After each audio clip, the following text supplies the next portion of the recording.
Good to go? All right, so hi, I'm Rami Mehio. I'm the head of engineering at Edico Genome. So let me start by telling you a little bit more about Edico Genome. Edico Genome is a company that started with the focus of accelerating secondary analysis for variant calling, mapping, aligning, and that was the initial focus of Edico Genome. Edico Genome has an engineering team that has bioinformaticians that come from traditional biotech companies, people who worked in sequencing or in biology in general, but also have an engineering team that comes from mostly the telecommunication industry. So the mix is quite an interesting mix, and actually is important to understand how we went about accelerating the secondary analysis. There's a lot of similarities between secondary analysis and telecommunication receivers. Both of them are trying to get information and try to make sense out of it despite errors in the channel. In telecommunication, these errors come from noise or from multipath, where a cell phone is bouncing a signal off a building. In the sequencing world, the errors come from the PCR process, having mistakes because of tandem repeats or because of fluorescent noise coming from the sequencers, and mainly I'm talking here in the case of Illumina sequencers. Of course, other sequencers, like let's say LifeTech sequencers, suffer different kind of noise sources, and could be dealt with similarly in a communication receiver. So this is the similarity. So that's the background of the team. The team has experience in designing high-speed receivers that can keep up with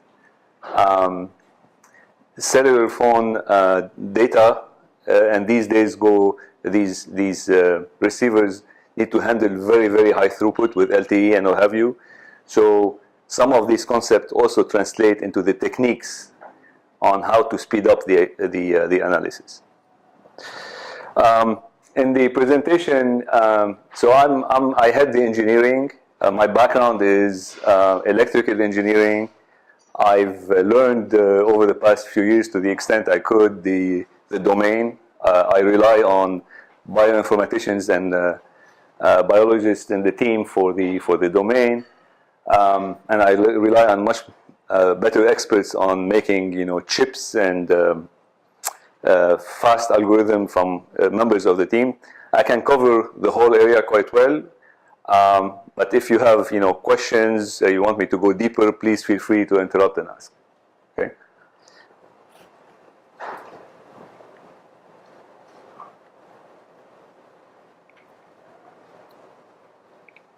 Okay.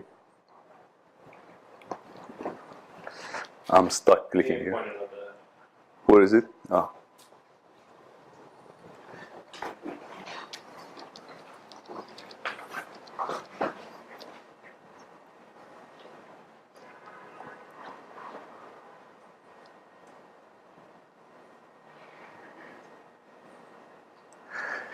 All right. So I'll cover first some of the high-level challenges of the genomic analysis these days, how the possibilities of accelerating it, and what are the methods that are employed in the industry.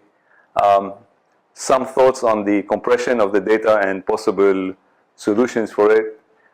I'll cover what we've been able to achieve, or perhaps maybe I can start briefly on that. So typically, a whole human genome on a 24-core server can take between 10 hours or maybe sometimes up to 30 hours to analyze on a 24-core server, depending on the coverage, with including mapping, aligning, variant calling. We do it today with our solution in 20 minutes, and I'll discuss how we went about achieving that and the story behind that.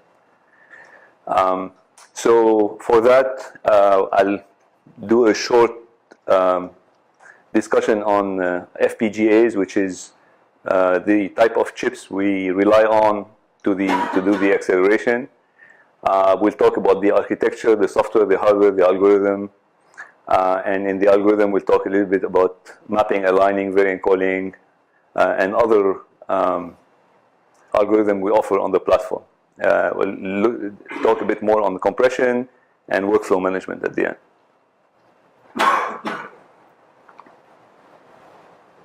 Am I clicking the wrong one here? Must be. All right. Right. So the problem that's people are facing in the genomic world is that the genomic data is growing quite fast, and typically the compute capabilities grow according to Moore's law, which is you double every node or every year, or it depends on the cycle. So the first problem is that the amount of data being generated in the NGS world is growing faster than that law. And the second problem is that law is tapering off to a certain extent. So just by, and Moore's law, states that with the reduction of the size of transistors and the evolution of the architectures, you could double your speed every period of time. And it's getting to a point where it has worked very well for 50 years, but it's getting more and more difficult as we're reaching some fundamental limits in the physics, and people are working very hard to go around them. And some of the ways to go around them is to do acceleration beyond just shrinking the transistor, looking at the solutions, at a solution that addresses, for example, a specific application rather than how to make a processor much faster across the board.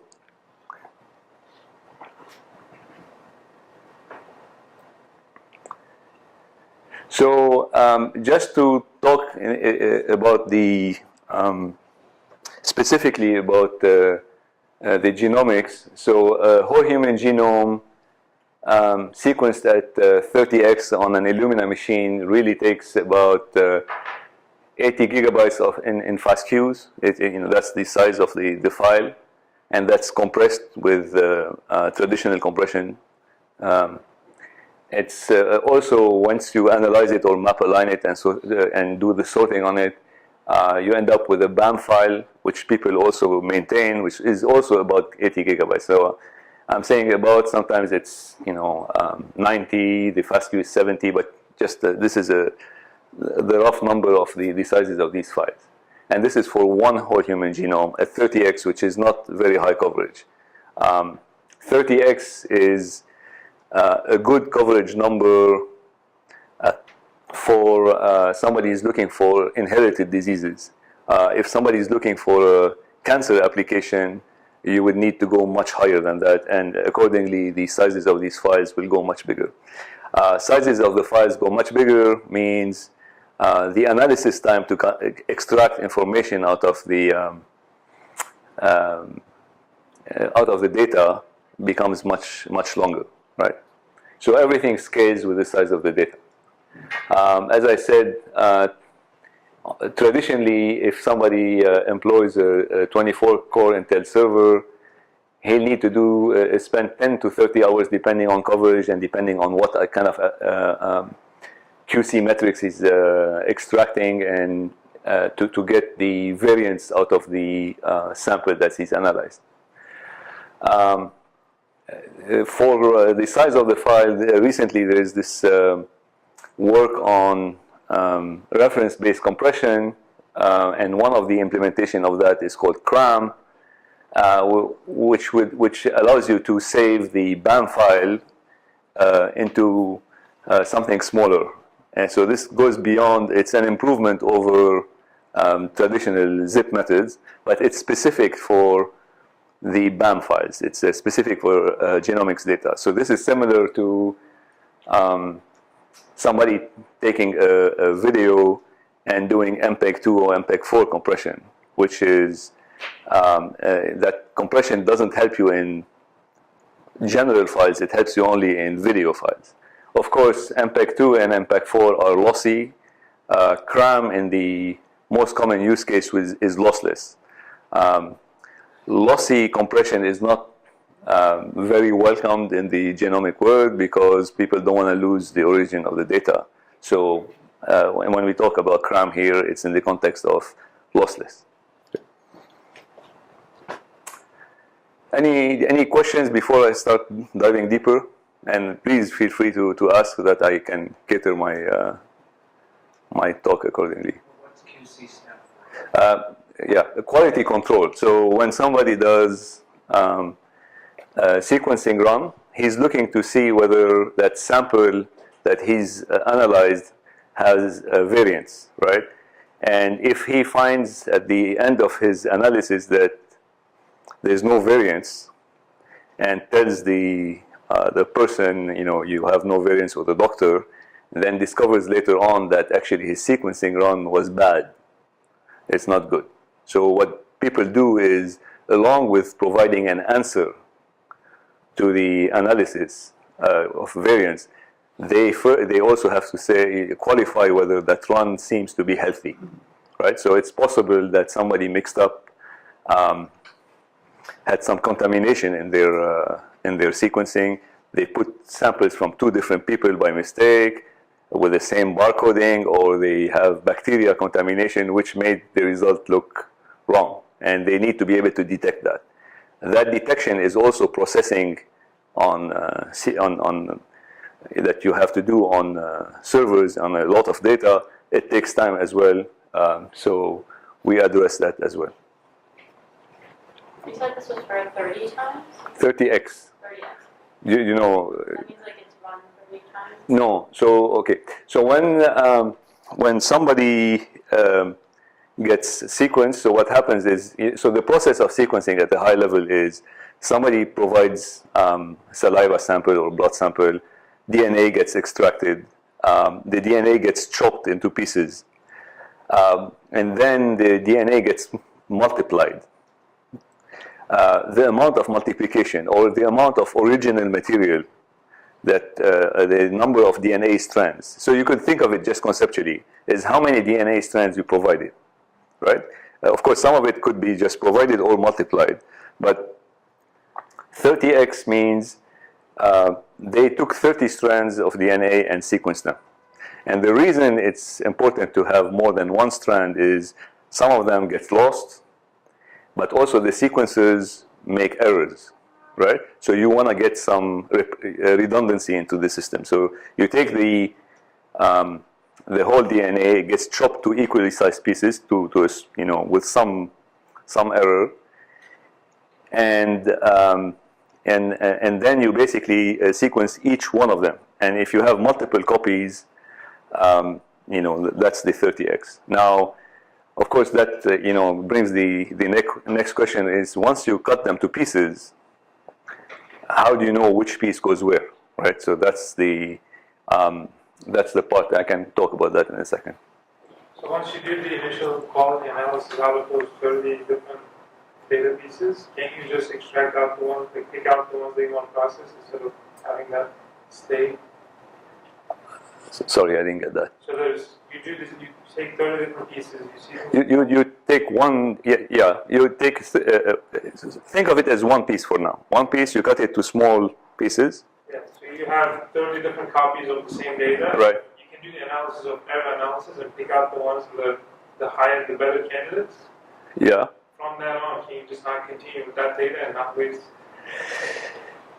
How do you know they're the best candidates? So For historical reasons that you may want to go back and no, it's basically, so typically let's discuss, I mean, this is related to what's the optimal receiver you're trying to build. You want to look at all the evidence, not just say, if you decide up front that this is the best, you're leaving information behind, right? So you get all the information, you combine it together, and you get the best decoding. And remember,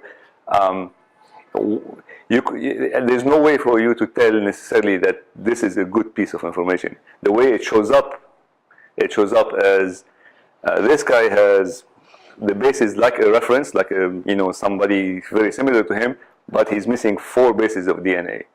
How can you judge whether this is the right answer or not? What you need to do is look whether all the pieces of DNA in that area look the same, and one is sticking out. Then you can make a decision that that one must have suffered a problem during the sequencing, right? So you have to do, and it's actually, I'm really simplifying it, but there's no way to do it by just looking at it. The problem with if by looking at it, actually you get the right answer usually. Problem is there's 3 billion bases to look at. So you need an algorithm to do it, and that's what secondary analysis does. Okay. Any other questions? Okay.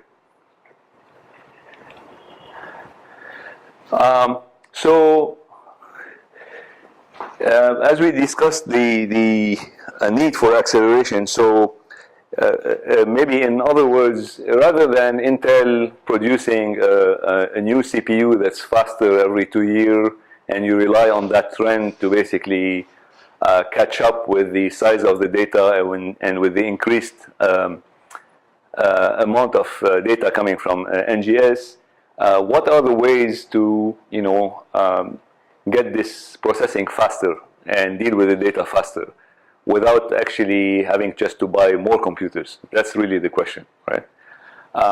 So there may be one word on the more computers. So about 1% of the power consumption in the world right now comes from data centers, right? So data centers are expanding by adding just more and more servers and storage, right? If somebody can basically solve that problem of getting more out of one server, and that solves the cost of power consumption, the environment impact, and all that stuff, right? And of course, the companies that actually are able to do with less servers make more money because they have to pay much less for CPUs and for power consumption, maintenance, and what have you. Maybe, I don't know, I've heard actually that companies control their amount of dust in the data center to reduce the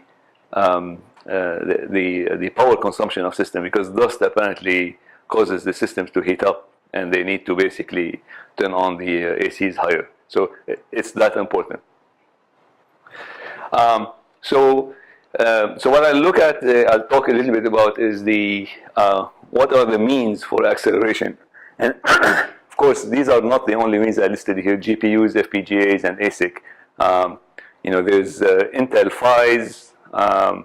There is now something called the TPU, done by Google. But those are the most common ones and the most known ones, right? So how many people know here about ASICs in general and the concept? Okay, so let me just basically talk a little bit about ASICs. So ASICs means application-specific integrated circuits. These are chips, right?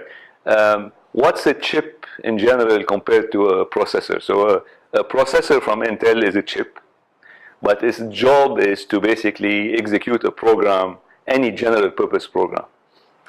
An ASIC is a chip whose job is very, very specific to one application. So let me give you an example of how an ASIC would execute differently from a processor. Let's say you have 2 arrays that you're trying to do multiplication of all the elements and summing them up, dot product, right? the processor will write a loop and say, multiply this, the first two elements, add, and then multiply the second two, and so on and so forth. So they execute serially. Somebody who wants to do this very fast in a chip will make a specific chip that has, let's say, 100 multipliers, and it will take 100 from each one of the arrays at the same time, put them in, one clock cycle later, the result is out. So much, much more fast. However, that chip is not able to execute a program to display a website. The processor can, right? So it's an application-specific integrated circuit. Now, in the world of telecommunications, in the world of cellular phones, there is no data processing at the low level that happens outside of an ASIC. There is very little that happens in a general purpose processor.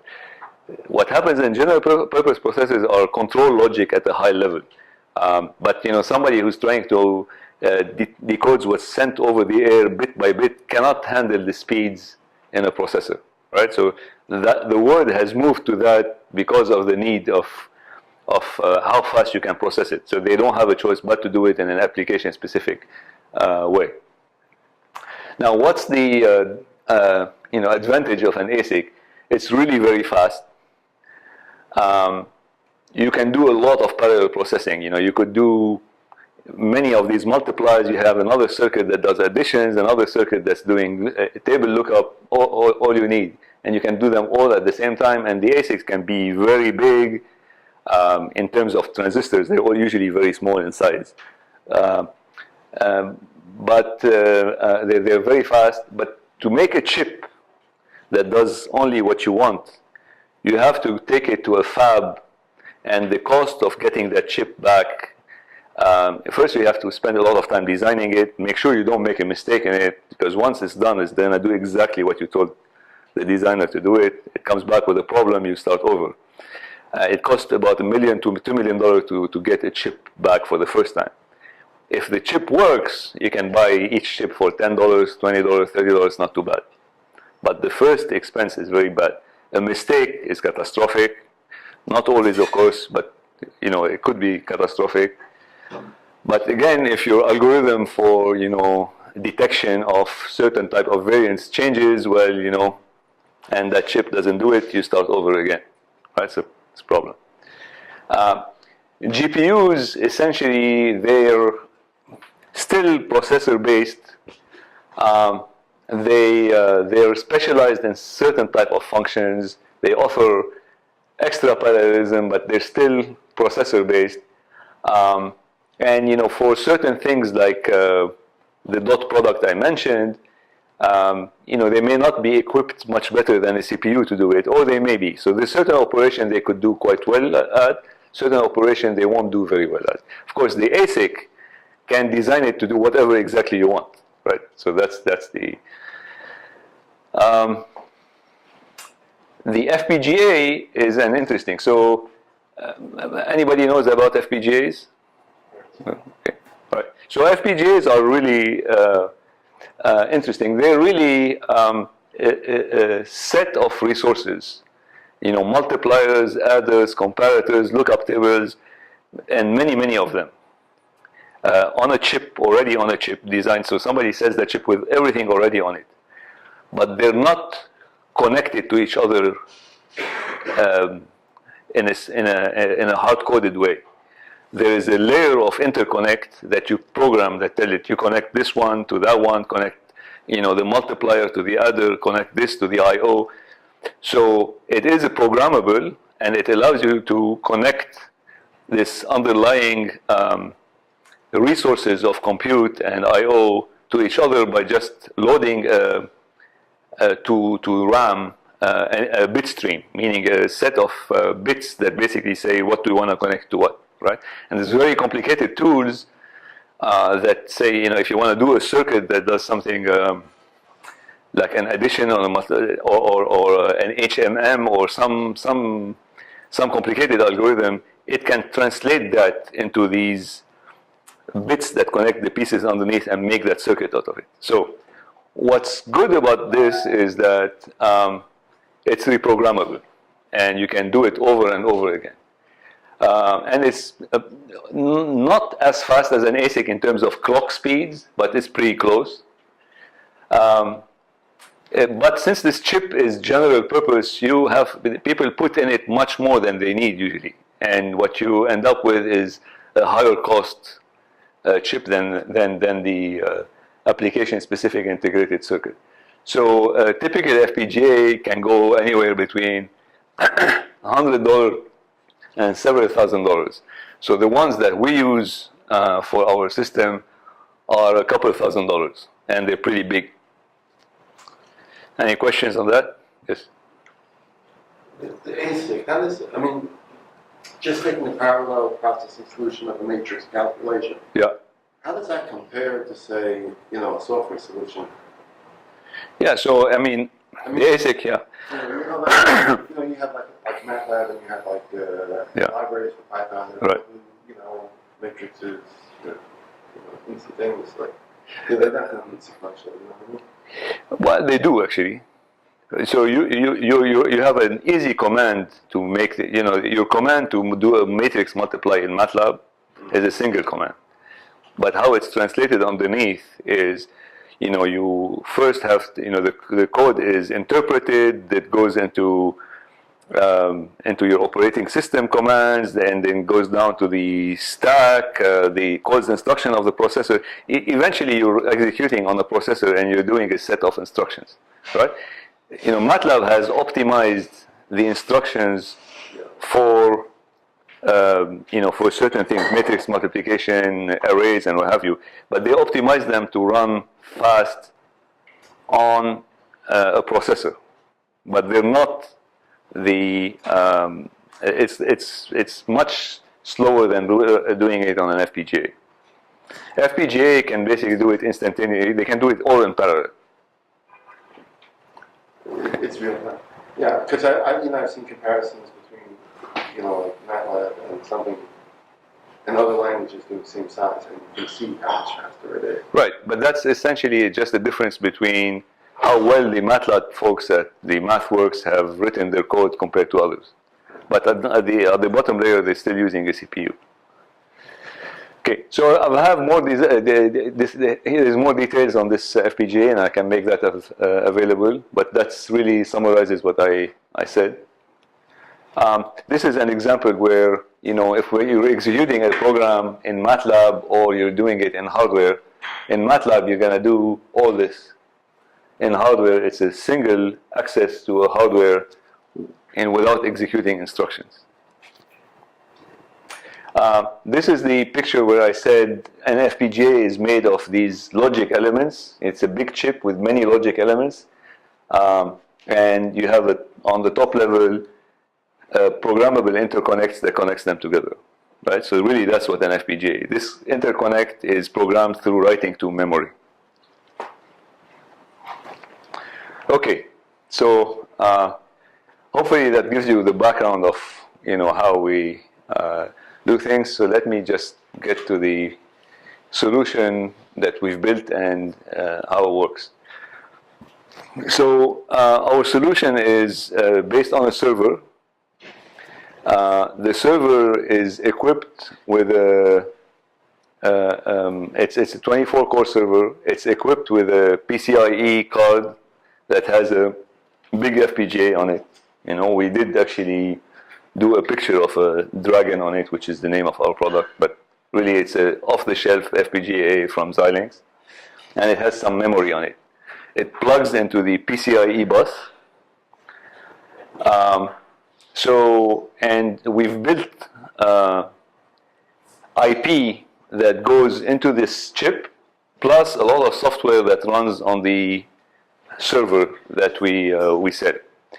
And what we are able to do is at a low level, we have some functions that we can do, like compression. We can do Smith-Waterman alignment, mapping, aligning, BCL conversion. We have paired HMM, sorting and deduping. So we have really very good accelerators for all those built into the FPGA, meaning we've mapped these logic blocks in the FPGAs to do each one of these functions. And for every time we want to do one of these, we can load a certain mapping.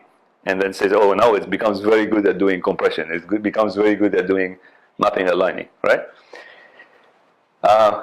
At a higher level, so we're able to use those low-level APIs that are very fast to build more complex solutions. For example, a pipeline that does mapping, aligning, variant calling, which is this fundamental pipeline that allows you to figure out what's the genetic material of a person. And there's many flavors of it. Some of it for cancer, some of it written by different companies. So we offer our own, we offer third-party ones. We've also done, we have a solution for improved compression of the data, and I can cover that. And also they piggyback on all the low-level APIs that we have built. One level higher is when people want to do, like, you know, they have a lab, a sequencing lab, and they would like to, they have 10 sequencers and they're producing output, and they have many people that have been sequenced, and output needs to be processed and analyzed. You know, you're paying a lot of money. You're paying about $1,000 plus for each whole human genome in terms of chemistry to run the system. The last thing you want to do is run these and not have your compute be able to keep up with it to come up with the results. So it's really an important problem to solve. There is quite a bit of automation to basically say, as soon as the sequence finishes, I'd like to get that output. And you know, usually when people run these machines, they, instead of basically putting in one lane the DNA of one person, they take one person's DNA, tag it with some marker, get another DNA from somebody else, also tag it, and they mix them up in one lane. And they do that, they have 8 lanes, they do that, and so that if a lane is lost, the other lanes can still have the information. So it's very good for them because they don't lose you know, their run, but the problem with it is adds complexity to this whole automation. So we offer a layer that takes care of that, and I'm happy to go into more details. I have a small demo if you guys are interested as well.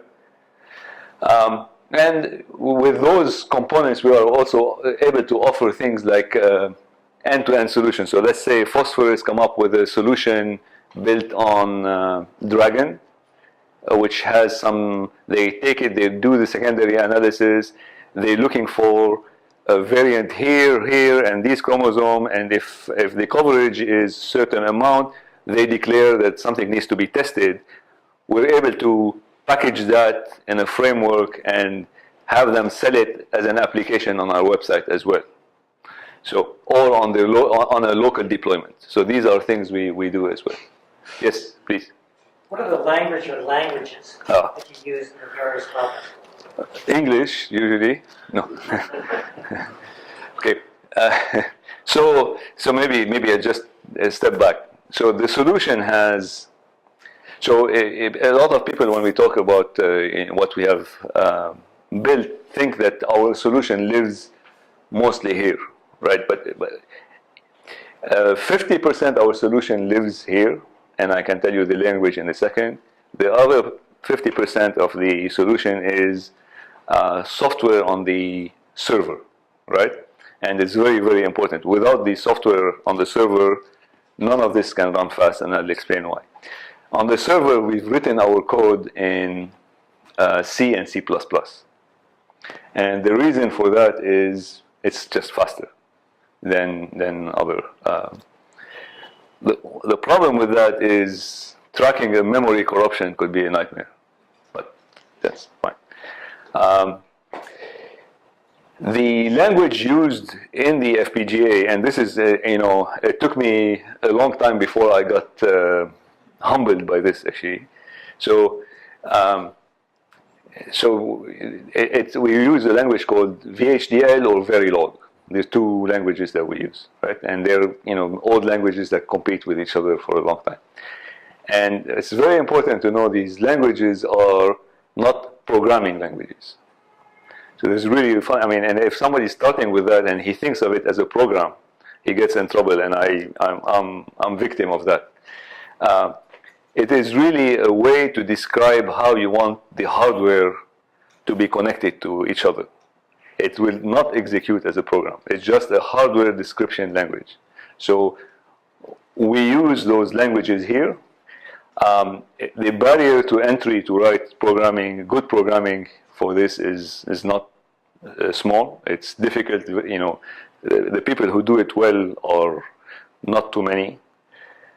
There is easier ways to program FPGAs with higher level programming languages, but what you get out of it is not the speed and the quality that you get by somebody who really writes the low level programming. And this doesn't compare like somebody who in the past used to write assembly and now he writes C. Now the C compilers are very good. In the world of VHDL and very good and very log, the gap is just you don't get with OpenCL anything close to what you would do with the hand-coded VHDL or very log. Okay. Questions? Yeah. Under ultra-rapid compute technology, I see you've wrote pipelines. Sorry? You wrote pipelines here? Yeah. Which makes me think of like BWA and GATK. GATK. But I don't see how sort of the DRAGEN engine components like Smith-Waterman can sort of map to BWA or GATK. How does that work? Right. So GATK, if you do a profiling on GATK today, 70% of the CPU load of GATK lives in a component, in a function called HMM, which is this. Is that for like the phase variant color? No, it's for the, it's a complex concept. The HMM allows you to know, assuming you have a certain set of bases that is the truth, right? You get a read from the sequencer output. So it takes the read, it takes this sequence of bases, and it returns the probability that the PCR process or the sequencer has made errors. The sequencer and the PCR made errors such that this read it has now looked like the reference, or vice versa. It's a very complex, not very complex, very highly computational piece, which is implemented in something called dynamic programming. And so dynamic programming includes Smith-Waterman, includes Viterbi algorithm, includes turbo algorithms, whatever, right? Which are actually, the Viterbi and turbo are coming from telecommunication. The HMM Smith-Waterman comes from computational biology, but they're very similar. So once you basically eat away the cycles of this one, this is the next guy, this one, for the GATK. Now, some of the fundamental accelerators needed for BWA are Burris-Wheeler, Smith-Waterman, and they all actually could live there. So it's an exact map. Now, BWA, you have to remember the GATK BWA or our versions of the pipelines, and we'll talk more about those. 95% of the code has nothing to do with these things. But where the time is spent is in those things. So that's a really important difference. So that's why the host software piece is very big. So but you have something to be accelerated as well. So you had yes. So the HMM is in the FPGA? Yes. Yes, I'll show you in a second. Okay. Yeah. You had a question? It was mostly answered, but I don't Okay, all right. Okay, any other thing here? So along with these, there's a lot of tools, quality metrics that we produce as well in the platform. that are used for, as I said, QC and other. This is how the solution is packaged. Really, we have a board that has the chip, has some memories. It goes in the server. Server is in 1U. Our solution runs on even the Power 8 and Power 8 series from IBM as well. So we have those commercialized. So there is also trends where Intel will be releasing a version of their CPU that has an FPGA built in. So I don't know how many of you know that they bought Altera. And Altera is, there's two big FPGA players in the world, Xilinx and Altera, and they bought Altera for $12 billion, and we have prototypes of their servers where the CPU has an FPGA on top, so you could just buy it off the shelf. You don't need a card, and that's coming, and we have our solution running on those as well, but they're not commercial yet. Intel hasn't released those yet, but that's probably 6 months out. Not more than that. So the one thing that's really important when we look back at this picture here is that you could put a lot of this accelerators into the FPGA and make them very, very fast. If you want to get the speed that we got, you need to be able to find a way to send enough data for the FPGA to process, right? If you're running your software, if you have a genome and you go the first, you do the first part of it, you send it down. When it's finished, you do the second one. You will never be able. You will be at the speed of your software. So you need to find a way to speed up the execution of the software so that it can feed the hardware. And to do that, you need to have something that attacks the genome in parallel. I turned it off. All right. Okay.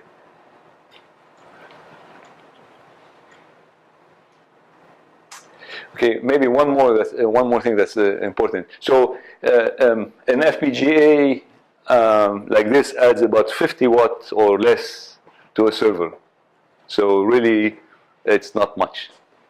It's the server is the power supply of a server is 700 watts. You're adding 50 just for the FPGA. So in terms of power consumption, the capability of the DRAGEN server for the specific application of secondary analysis is equivalent to about 80 servers. So when you buy a HiSeq X10 from Illumina recommends that you have 80 servers to keep up with it. So the DRAGEN is one DRAGEN card with one server is able to keep up with it. So instead of consuming 700 times 80, you consume 750.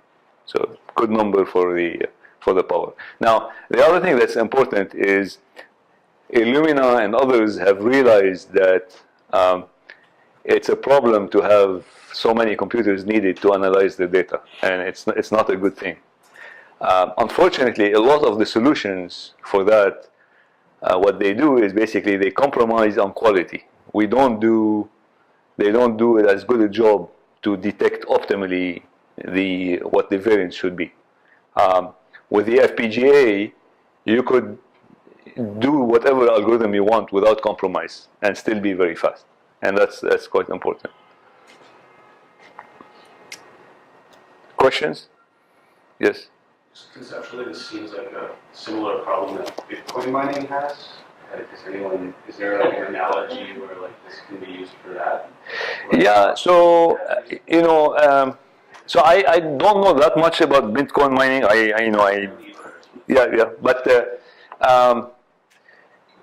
we've talked a lot. So maybe this is something I wasn't planning to cover, but to be able to test that the algorithms work, you have to build a really massive infrastructure of test capability, very massive, right? You have to have, 300, 400 genomes of different sequences and different types to run over and over. So we have a data center with something like 30 servers with all these cards running all the time. Of course, somebody who doesn't have the acceleration, it's much more difficult for them to be able to do the same cycle because they have to run much longer. But the running joke at the company is if ever we have the servers down, we're going to load the FPGAs with Bitcoin mining and make money out of it. Okay. But beyond that, I'll leave the analogy to that. Okay. All right, so, okay, but this is to the same point. So what we do is take the DNA in software, chop it to, take the genome, the FASTQs, the reads, we take bunches of them, and we send them to the hardware to be map aligned, against the reference. So this is the process where we said somebody's DNA is taken, it's cut to pieces. The first step of analysis is to try to figure out where their pieces belong. And how do you do that? You basically take, people's genomes are usually 99 point something equivalent, similar to the others. So they're, same genome except for a few differences. Actually, except for about 3 million differences. That's right. Out of 3 billion is 3 million. I mean, that's a relative. So it's good you have a reference. So somebody's genome, a reference that's considered the most common or something like that. And every read you try to basically find where it belongs. Now, if you're just going to search, it's going to take you a longer time.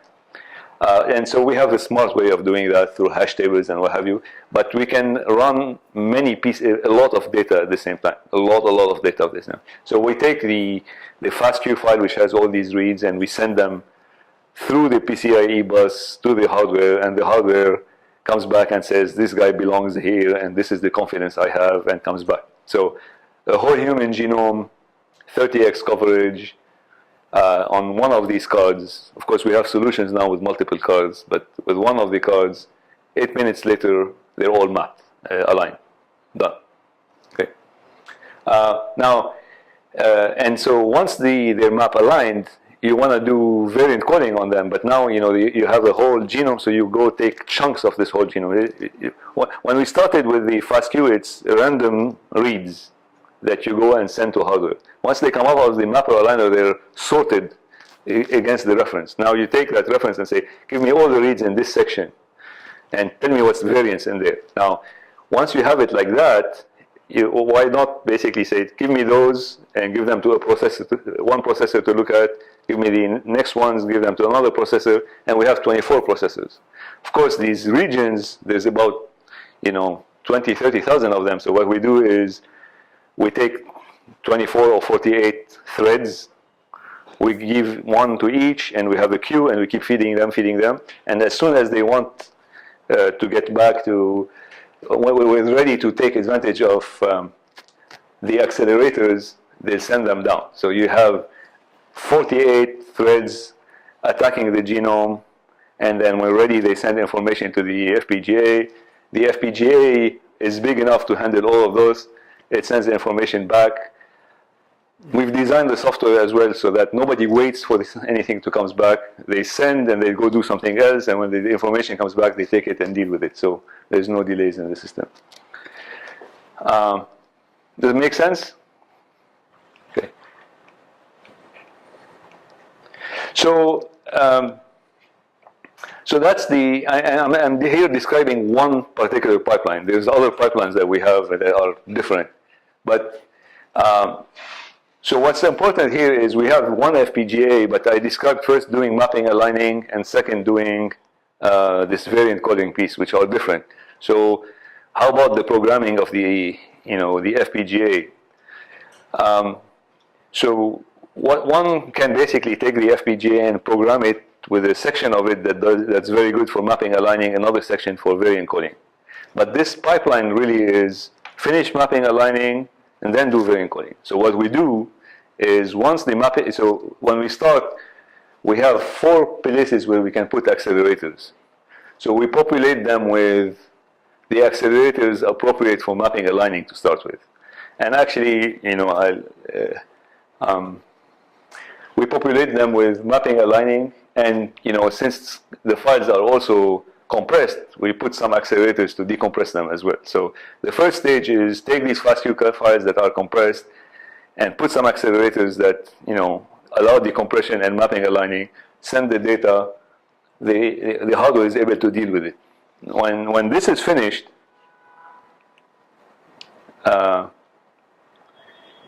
you want to do variant coding, we are able to reload the FPGA, and not all of it.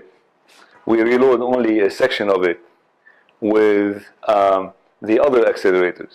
Now, this capability is called something called partial reconfiguration, which means you don't load the whole image of the FPGA.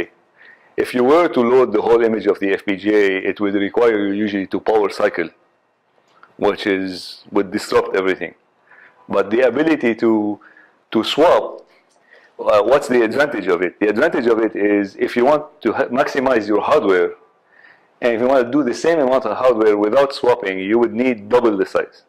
Here, I can basically take the full FPGA size, or almost all of it, for the specific task I'm doing, and when I'm done with that task, I can put the full FPGA to the other task that I'm doing.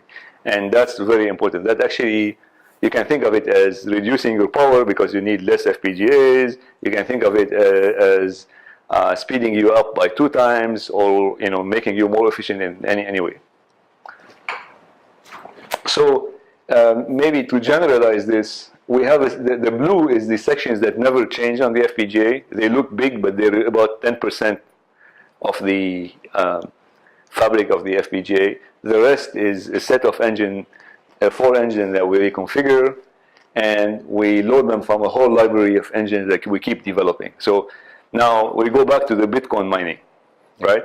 So if your application is Bitcoin mining, and you have a smart engineer that can develop an engine for it here, all I have to do fast Bitcoin mining is basically ask the software to load that engine into the FPGA and take advantage of it. Right. So what's maybe the not the conclusion, but something to note from this is this platform is not a genomics specific platform. It's an FPGA acceleration platform that we used for genomic acceleration, but we have all intentions to use it for other things as well. What's that? Bitcoin, but that's too late now. I mean, we have to find something fresh. Yeah.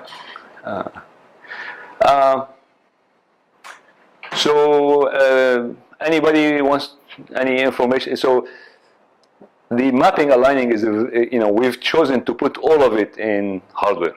And mapping aligning is very, very complex. It's essentially the equivalent of BWA MEM, all of it. The equivalent, we don't have BWA MEM, but the equivalent is all in hardware.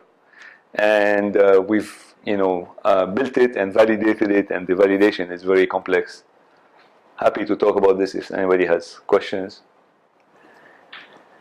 Actually, the one important thing here, if you see the rate at which BWA can consume reads versus the DRAGEN mapper, is quite interesting.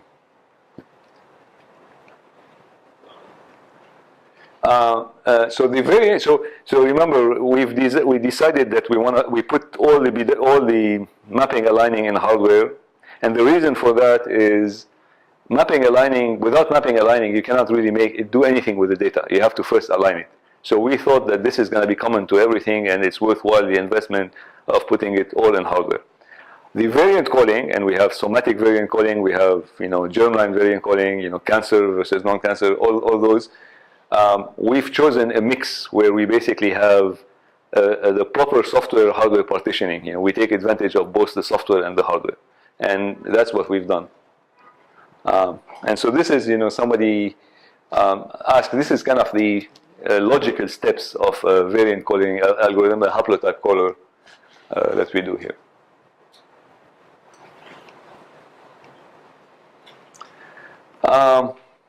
We've worked with Children's Mercy Hospital of Kansas City, and they've used our system in their NICU. Essentially, NICU stands for newborn Say again. Neonatal intensive care. Okay, neonatal intensive. So they basically, what they do is when they have babies that are sick and they don't know what's wrong with them, part of the search is to look at the genetics and as a clue maybe of what they have. And they run us against the competition, and on speed, I don't think there was much competition because the other were not accelerated. We have about 100x maybe advantage, and in their case, that 100x is not about power consumption or what have you. It's just that they cannot wait 3 days for the result. The kid would need to be operated on or to figure out what's going on. So they need the speed for that, right?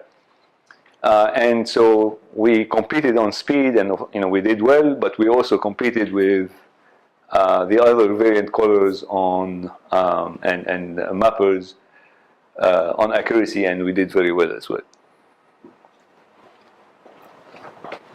Okay, so now the same system is being launched now with multiple hospitals. Rady Children's Hospital is in San Diego. We work with them very closely, and they operate that.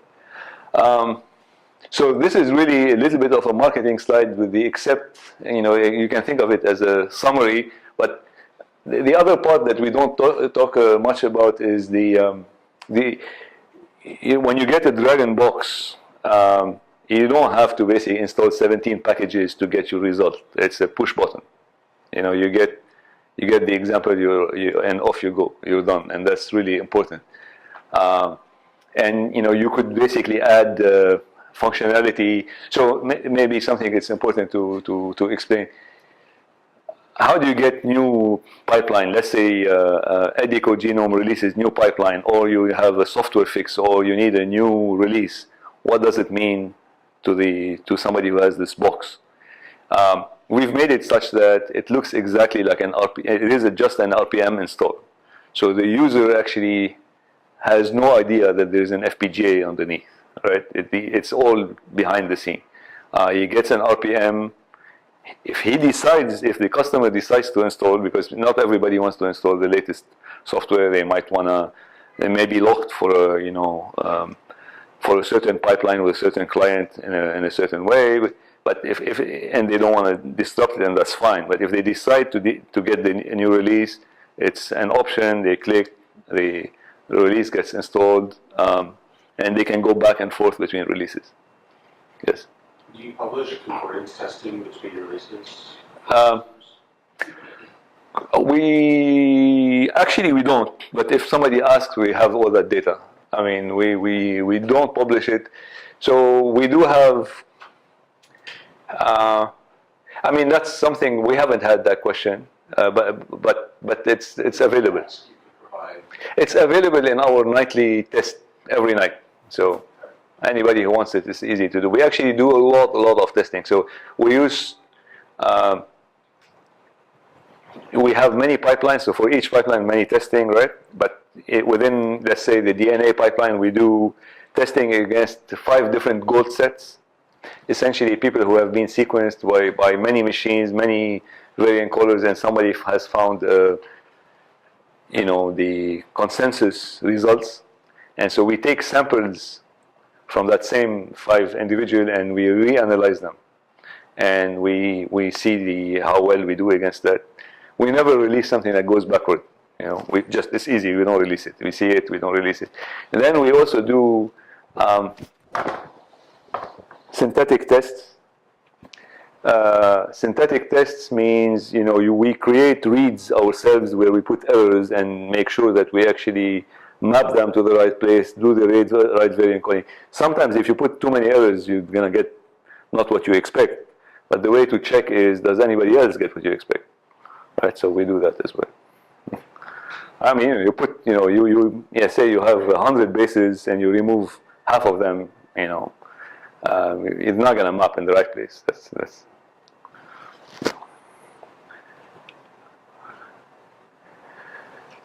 So we've had, some examples of people who wanted to use DRAGEN for not the exact pipeline that we have built. And this is an example here. Baylor Lab, they have actually a very interesting application, which is they take DNA from a certain person, they cut it to pieces, they treat it with some chemical, and what happens is, no, they don't do that, sorry. They take DNA from some person, they treat it with chemical, and the DNA is actually starts off being folded on itself just naturally, and what happens is, in the places where it crosses, they actually bind with this chemistry that they treat it with, and they chop it. And now, when you sequence them, you are sequencing pieces of the DNA that are like this. So you're sequencing junctions, right? It's not anymore a contiguous part of your DNA. It's this piece folded with this part, so you're just doing this part here. And using our mapper, which is able to map these pieces, say, okay, I have a piece of DNA. It sounds like half of it is going here, half of it is going here. Based on the result, they're able to do a three-dimensional picture of how the DNA is folded on itself. And they had a really complicated program to do it, and they took out all the mapping part and used DRAGEN, got the same results, but 20 times faster. And this is without us having to modify anything. And now they're our customer. But not just for this, for their whole lab. So good story. That was something we learned. I talked about this Intel next generation with FPGAs. So it looks something like that. IBM has partnership with Xilinx as well to do with their Power 8 processor something similar. It's not out yet. So that's okay. So and in the case of Intel, their product will have not only a Xeon with an FPGA, it'll have two Xeon with two FPGAs, right? So two sockets. What it means is once we should be able to hit 11 minutes with that solution instead of 22 today. Okay. Now we have a different partner who has a much different system. They've built their own 8 FPGA solution, bigger FPGAs, and we're working with them to basically port the solution on it, and we're quite far in it. Our estimate today is that the run will take 6 minutes on that system, and you can do 2 runs in parallel. So really, it's effectively 3 minutes.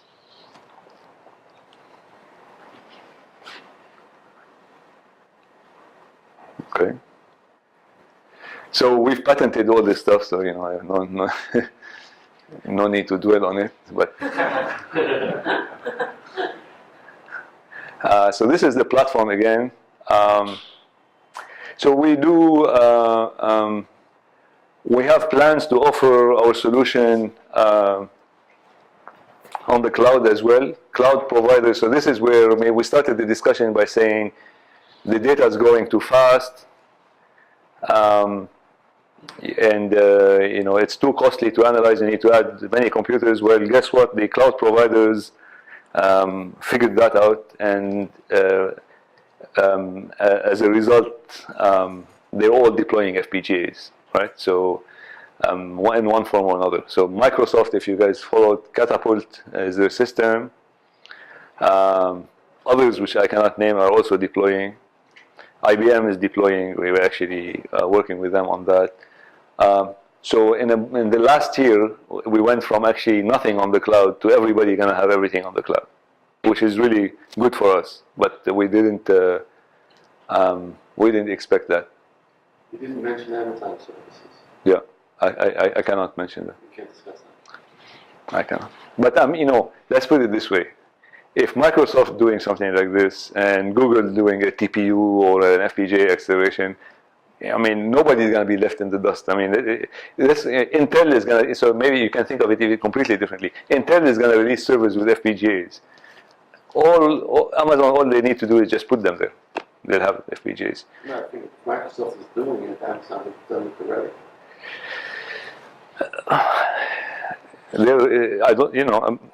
I cannot comment in details, but I don't think it's going to be anybody going to be left behind in that race. Yeah, once the one doesn't go. Yeah. Okay. So we've developed these pipelines. So now pipelines means different applications to genetic analysis. So we've released our genome pipeline, a methylation pipeline, microbiome. Microbiome is, when somebody, you test somebody's gut for bacteria or the nose or what have you. So you're not trying to sequence his DNA, is you're trying to find what organisms live in him, right? It's a bit freaky, but you get, people who deal with this stuff as, they have vomit samples and sputum samples and stuff like that. Joint genotyping, we have a pipeline where you basically analyze not only one sample, but the parents or a population together, an RNA pipeline as well. Now, there is a type of analysis where people look for something called structural variance. So instead of looking for somebody who has one base that's missing, or two bases missing, or a base that's flipped, they're looking for a piece of DNA, his chromosome, half of it moved somewhere else, and it's not uncommon and clinically quite important. People, it causes cancer, it causes other things, and that's called a set called structural variance, and a subset of that is copy number variations. So this is something we're working on quite hard. Very, very, very exciting is this work here. So our initial variant calling algorithm used, I would say, second generation variant calling techniques, which means we use the haplotype caller similar to GATK. It does pretty well on indels, on big deletions or insertions of DNA. It does pretty well on SNPs. But all the algorithms in the industry today, with no exception, suffer from something fundamental, which is the following. When you map the pieces of DNA we talked about, an error in the mapping is catastrophic downstream. There's nothing you could do about it. You mapped it wrong, you're going to have variant calling wrong. And the mapper is not necessarily at fault. It's just the mapper, may have several places in the genome that map equally well. And it's not an easy job to go figure out where the best location is, and he might think this is better than others just based on the math. So this algorithm here allows for iterative correction of mapping errors, so that you do mapping and variant calling at the same time, enabled by the speed. And so another aspect of it that is really fundamental is the traditional mapping would basically judge the location and the accuracy of a map based only on the correlation to the reference. How close is it to the reference? With this, you are able to judge it based on the reference and all the reads surrounding you, because the reads mapping is no longer independent from each other. So the accuracy expectation results will be very, very different. So there's places in the genomes where all current variant caller and mappers make mistakes, and they have a 50-50 chance of getting things right. This will fix it.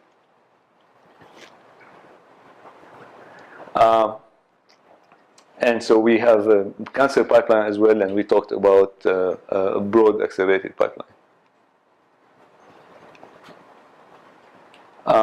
So this is about our speed. So you could see the speed differential, the sensitivity, accuracy. The pipeline is very flexible. It's able to take its input from, at the beginning from a BCL file, which is what comes out of the sequencer, from the FASTQ, which is what the traditionally people use.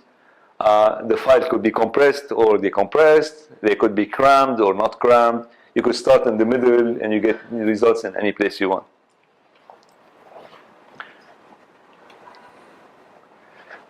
This new algorithm that we talked about will be much more computationally intensive. So it will take 220 minutes instead of the 22 minutes on the current platform. You can imagine what it would take without acceleration with the FPGA. So I don't think people will dive into this because it'll just, be non-practical to wait for results for weeks. And on the next generation, boards from DRAGEN will be at 65 minutes. Now, I don't know how many of you are familiar with ROC curves. So essentially, this measures how well your receiver is. It's called receiver operating characteristics. So if your curve is like this, it means you found all the true positives in the analysis, and it means you had 0 false positives. So you didn't tell somebody you have a variant when he didn't have it, and all the variants he had, you found them correctly. And if you did that, you'd basically get a curve like this. On 15 regions of the genome that are difficult to find, and this is not an exhaustive list, it's just a small sample of what we started with, where the current variant callers and mappers struggle. This is what BWA-GATK does actually, or any variant caller, they don't do very well. And this is what the new one will do. So we are not perfect, but we're much, much closer. Okay. So we should be, yeah. You said it will do. So how did you arrive at this curve?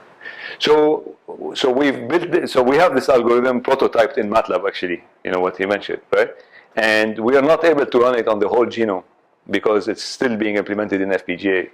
But we selected 14, 15 regions that we know are problematic, right? And we run them through traditional means, PWA, GATK, or our own variant caller. And they mess up essentially in a lot of places, right? And we've run the new algorithm, which is now mature, but not hardware implemented yet. Or actually now, I'm much closer to that today, but I still cannot run end-to-end. It takes another 2-3 months to get it. Then I'll be, but on these 14, 15 regions, that's the result I get. Just for curiosity, how fast is your simulation? How long does it take MATLAB to do this? These are small regions. In 14, 15 regions, nothing really. So it takes us, for each one of them, 15 minutes or something. It's no big deal, right? But we want to run it on 3 billion bases, right? Okay. And, yeah. I was just trying to get a sense of how much data you're using to back up that curve. So these curves is about 15 regions at each that have 1,000 bases in them. Okay? But since then, we've run about 400 regions, and the trend holds. And we were talking about, variations. Let's say at worst it would be something like this, right? And the other one will move maybe a bit like this, or sometimes it'll be like this. But this is in these regions, it's just very problematic. Any more questions? Yes. Most of the ROC curves I'm familiar with it starts at 0, 0 and it goes to 1, 1. Yeah. It's for type 1 and type 2 errors. Why does your red curve not go to the upper right-hand corner? Oh, we didn't find all the true positives. But, So in other words, you have a vertical line on the right-hand side. So ideally, you would basically all the true positives. So this line is the total count of true positives. So you see, even with the new solution, I miss 20 or something here. If it was, you understand? 1 is here. It's just not normalized here. This is the total number of variants that are present in the sample. Okay, your definition is different from mine in terms of what an ROC curve is. Yeah. Well, that's what we do, or we do when we work with all the other genomics people. Yeah. So these are regions like HLA where the traditional callers don't do well, and by virtual long reads, we do a lot better. Yeah. So okay. So this example, which we or these regions were the first one we targeted because they were easy to explain to people. They're really homologous regions where the mappers choke. They go here, and you bust it. Simple, and we do much better with that. But the application of this is, so we call it virtual long read because if your reads were longer, the mapper will not be confused. So right, it's allow you to basically get the equivalent capability of having a 10x genomic solution or something like that. No chemistry. So this is the cool thing. Today's simulation that we have, and this, I didn't know how much I could go on this topic, but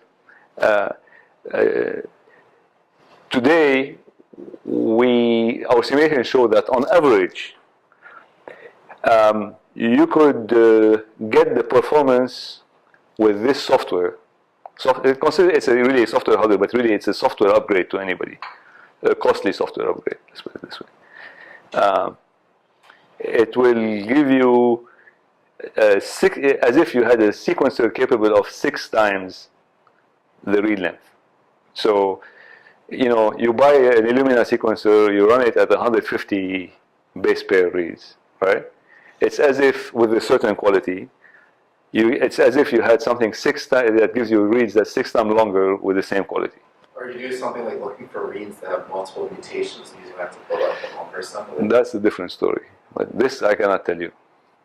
I mean, this is it's complicated. Yeah, but you're not off too far, but it's not the exact way we do. But it's iterative, right? Remember, we have the ability to iterate. So those are probably long read paradigm sequencing, 150 bases paradigm, like 30 base paradigm. It works very well on 50 base pair. And BGI sequencer with 50 base pair reads works very well, and it makes it look like a much better Illumina sequencer. Actually, that's a good point. We've had that question. Okay. Any question? Yeah, there was a question in the back. No? Good. Okay. Very exciting. That I have to say, from the algorithm we're working on, this is really cool, and we're applying it to germline, but it's going to be for cancer. We'll use it for structural variants, but we're applying it first for the germline. So, use it for exome? What? Use it for exome sequencing? Oh, yeah. So maybe this is very important. So our platform does whole human genome, exomes, panels. The only difference is just give it the bed file. I mean, you can do anything you want. Yeah, should be good. Okay, so this is one example of one type of SNP in a homologous region that you struggle to detect, and when you use this new algorithm, you can find it. I just wanted to give one specific example of a disease-causing SNP. Another one would be, which we worked on yesterday, actually, SNM1, which causes muscular dystrophy, I think, as well. So these are the other pipelines. I can skip over those. Not as exciting. Population coding, you'd be running essentially everything we've run so far, but at the end there's a part that does joint genotyping.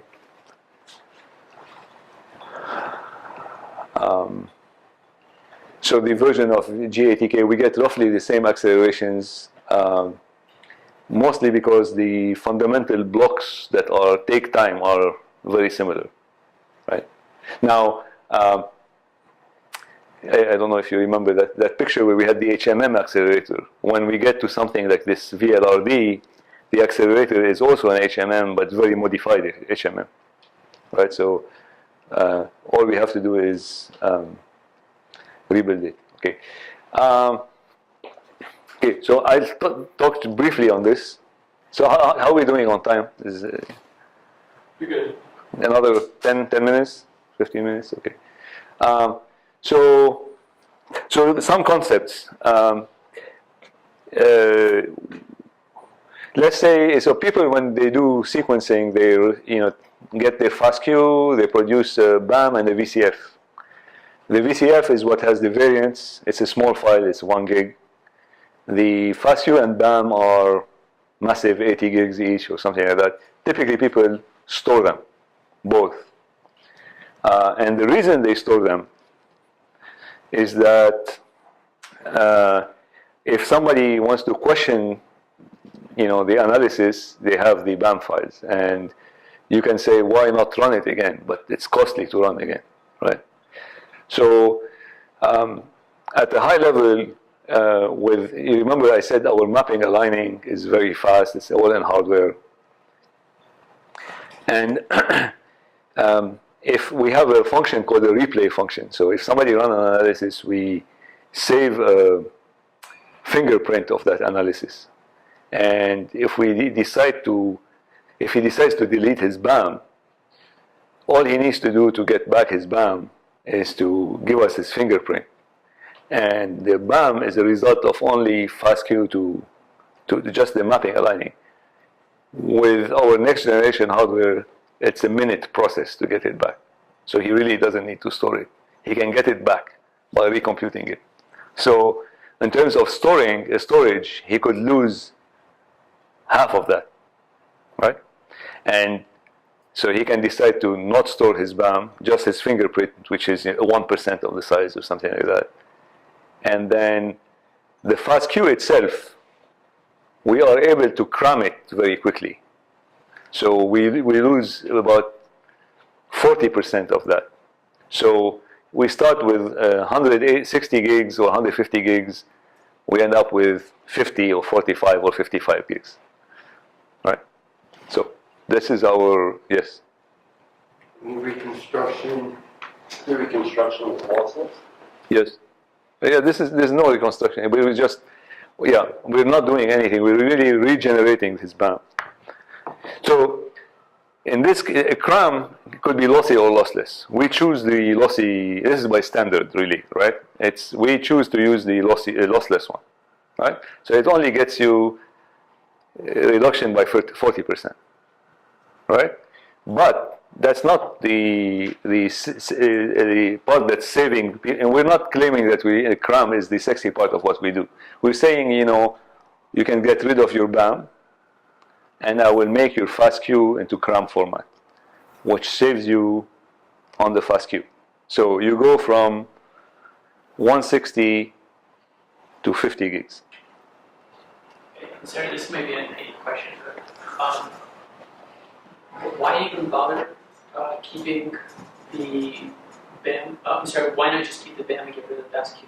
Like, is there something? Yeah. So it's a very good question. So two answers. I have two answers for that. The first one is, if you resample from the BAM, if you reanalyze from the BAM, you get different results.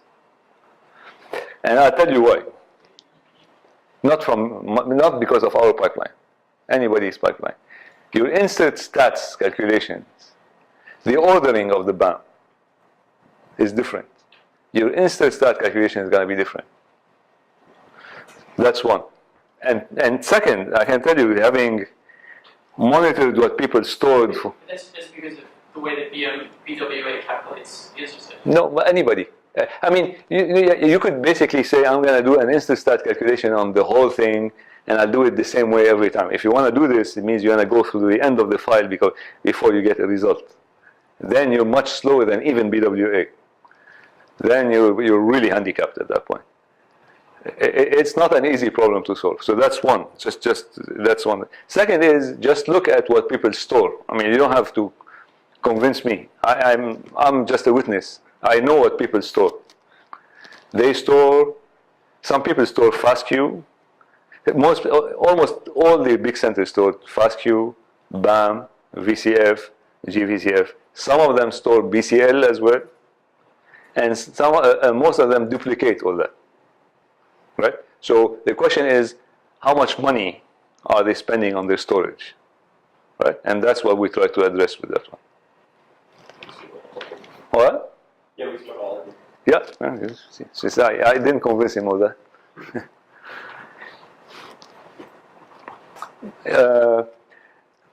there's a lot of variations on this. So, transfer speeds to cloud and what have you could be reduced with this, reconstructed on the cloud. But, we don't have to go into details on that. So this is some example of that. There was some dollar numbers here that I deleted. Okay, this is the last one I wanted to talk about here. So this system which automates your operations really, you from the sequencer runs, produces these directories of information. Somebody needs to monitor them all the time. So we have the system that does it, demultiplexes the files, combine things that need to be combined together across lanes, talks to the LIMS systems to say, what did you intend, how did you organize your data, how did you intend to analysis, schedules it onto a DRAGEN node or multiple DRAGEN nodes, and all the data is put back into the database. So this is something we've sold a few of those. And it's quite good because somebody small who's starting this operation for sequencing, it's a part that they don't want to really do wrong. And if you have something to start from, it's good. We have, I don't know if, so our cloud offering, this is not just cloud offering. The cloud offering is still a bit off, but the web portal to look at your data or organize pipelines and build pipelines will be available on site as well in the solution, so people can use a GUI as well. A lot of people don't like it, but for monitoring things or building simple pipelines, it's good. Oh. Yeah. So that's pretty much, this is our development plans. There's a lot. And a bunch of customers that we have.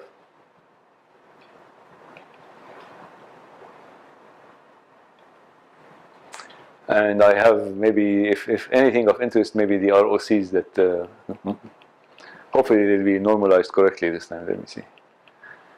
So how much data we process is, we've processed multiple petabytes in the past few months for customers. So we have a way to monitor the server, not what the server is doing, but did it hit any problems? It goes back to our data center. Does it? Of course, the customer can decide not to provide that, but it tells us how much data they're processing, what type of analysis, that kind of stuff. So our, for example, RNA, ROCs. So all these plots that I show here, they're automatically generating overnight for the tests, so it's easy to put in slides. But we make ROCs for every night for all the data sets with every software check-in that we do. And this is for the genome. So that's pretty much it.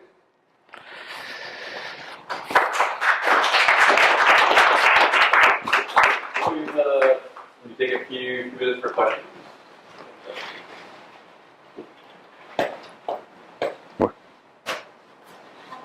Yeah. Every night, how much data do you process? So we have 30 servers, and so I'm not going to count the exomes, it's pretty small. So let's assume everything is running whole human genome. We run all the servers all the time. 30 servers, 20 minutes per genome. You can do the math, it's a lot. Actually, what was the number for, you guys had a panel, right? You do 24 panels, right? Is that your standard test, or 48 panels? Oh, how many samples do we do? Oh, yeah. Well, I mean, your application is 48 panels, right? That I think we do that in, I can't remember, it was half an hour or something like that, or less. Oh, yeah. I think maybe close would be 22 minutes. Yeah. So yeah, we do a lot of samples. We could probably in our lab run the 30 systems that we have. We can run most of the world's sequencing output at this point. How big is your dev team? We're 25 engineers, so there is